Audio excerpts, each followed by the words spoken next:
Namaste. Om Sai Ram to all the Sai devotees. Today I am going to narrate the chapter number 20 of Holy Book Shri Sai Satcharitra, The Wonderful Life and Teachings of Sai Baba.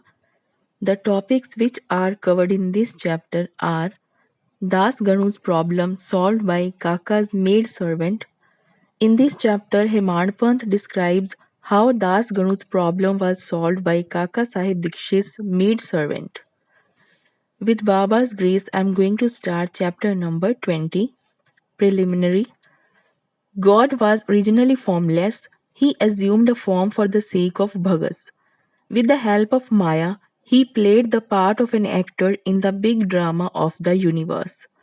Let us remember and visualize Shri Sai.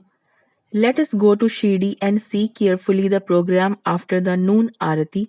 After the arti ceremony was over, Sai Baba used to come out of the masjid and standing on its edge, distribute udi to the devotees with very kind, gracious and loving looks.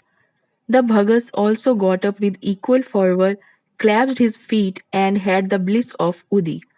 Baba passed handfuls of udi into the palms of the devotees and marked their foreheads with udi with his own hands. The love he bore for them in his heart was boundless.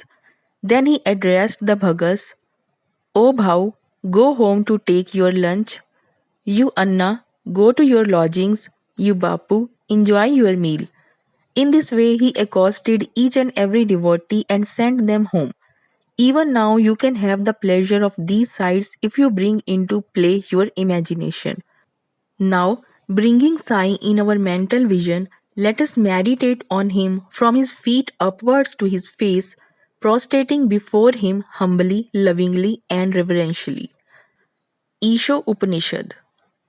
Dasganu once started to write a Marathi commentary on the Isho Upanishad. Let us first give a brief idea of this Upanishad before proceeding further. It is called Mantra Upanishad as it is embodied in the mantras of the Vedic Samhita. It constitutes the last or the 40th chapter of the Vajsneyi Samhita and it is therefore called Vajsneyi Samhita Upanishad. Being embodied in Vedic Samhitas, this is regarded as superior to all other Upanishads which are in the Brahmayangs and Aryangs explanatory treatises on mantras and rituals. Not only this, other Upanishads are considered to be commentaries on the truths mentioned briefly in the Isho Upanishad. For instance, the biggest of the Upanishads, which the Brindarayak Upanishad is considered by Pandit Satvelkar to be a running commentary on Isho Upanishad. Professor R. D. Ranade says, the Isho Upanishad is quite a small Upanishad and yet it contains many facts which show an extraordinarily piercing insight.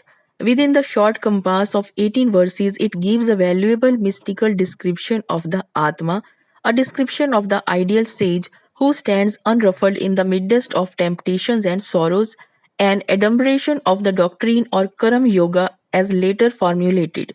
The most valuable idea that lies at the root of the Upanishad is that of a logical synthesis between the two opposites of knowledge and work, which are both required according to the Upanishad to be annulled in a higher synthesis.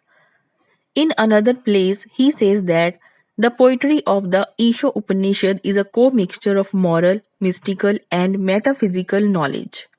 From the brief description given above about this Upanishad, one can see how difficult it is to translate this Upanishad in a vernacular language and bring out its exact meaning.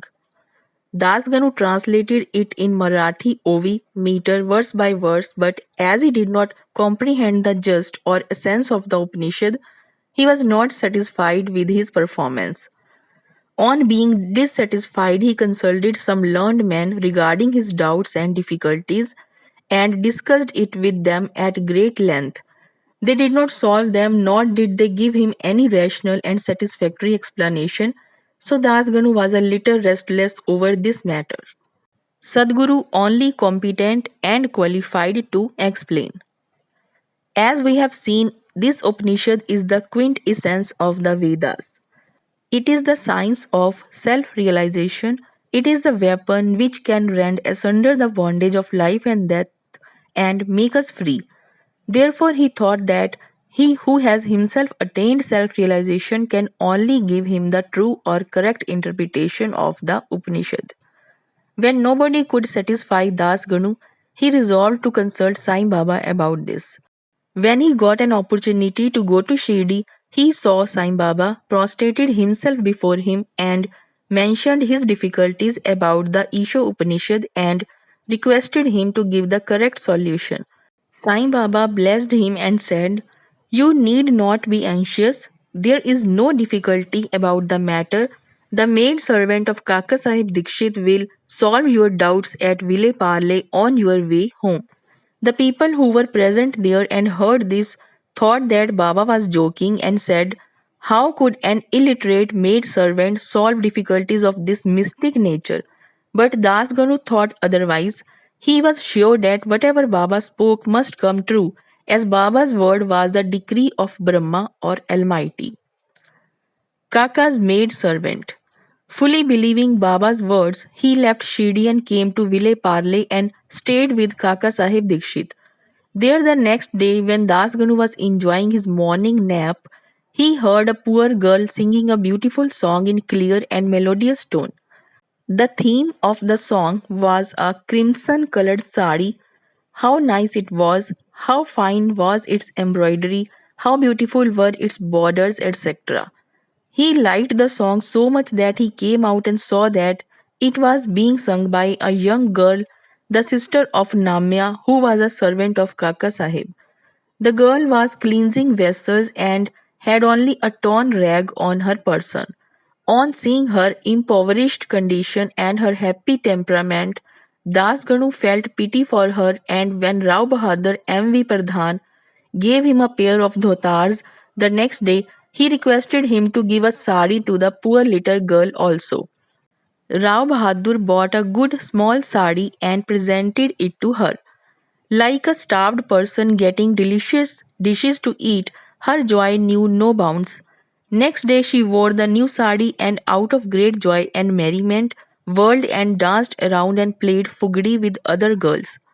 The following day she kept the new sari in her box at home and came in the old and torn rags, but she looked as merry as she was the previous day. On seeing this, Das Ganu's pity transformed into admiration. He thought that the girl, being poor, had to wear a torn rag, but now she had a new sari which she kept in reserve, and putting on the old rag strutted herself, showing no trace of sorrow or dejection. Thus he realized that all our feelings of pain and pleasure depend upon the attitude of our mind.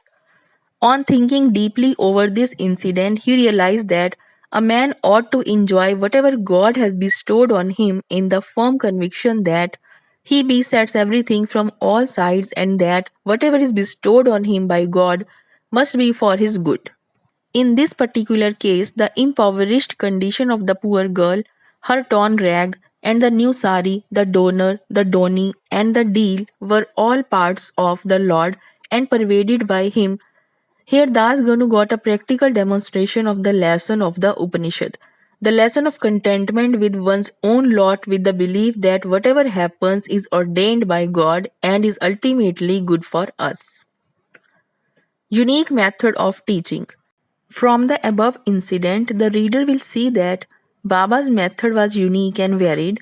Though Baba never left Shirdi, he sent some to Manchindargarh, some to Kolhapur or Solapur for practicing sadhanas. To some he appeared in his usual form, to some he appeared in waking or dream states, day or night, and satisfied their desires. It is impossible to describe all the methods that Baba used in imparting instructions to his bhagas.